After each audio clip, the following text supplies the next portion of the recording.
அஸ்ஸலாமு அலைக்கும். இன்றைக்கி வந்துட்டு வீடியோ வந்து லன்ச் வ்ளாக் தான் போட்டிருக்கேன். சாதம் வச்சுட்டு அடுப்பில் வச்சு வடித்து வச்சாச்சு. அதுக்கப்புறம் மீனுக்கு தான் மசாலா தடவிட்டுருக்கேன். வஞ்சரம் மீன் வந்து வாங்கி அது கட் பண்ண வீடியோ போட்டிருப்பேன் ஏற்கனவே. அதோட கண்டினியூஷன் தான் இது. எடிட் பண்ணி போட கொஞ்சம் டைம் ஆயிடுச்சு. என் பிள்ளைங்க எடிட் பண்ணவே விடாதுங்க.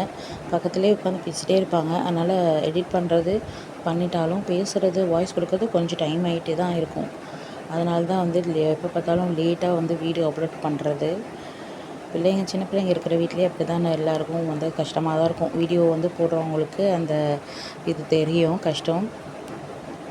நெக்ஸ்ட்டு ஸ்டோரேஜ் ப்ராப்ளம் இது எல்லாமே இருக்கும்.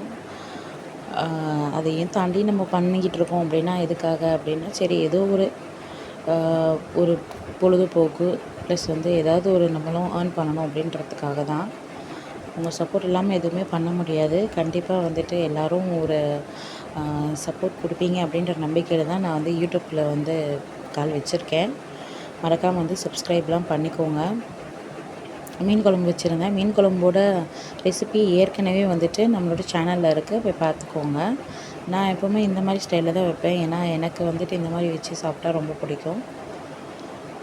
சில பேர் ஒரு ஸ்டைலில் வைப்பாங்க. ஆனால் நம்மளுக்கு எப்போவுமே இந்த ஸ்டைல் தான். எங்கள் அம்மா வீட்டு ஸ்டைல் இது.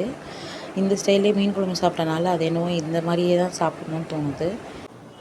மீன் பொரிச்சிட்டு மீன் குழம்பு வச்சுட்டு சிகப்பு பொன்னாங்கண்ணி கீரை பருப்பு போட்டு கடைஞ்சிருந்தேன். அதுதான்.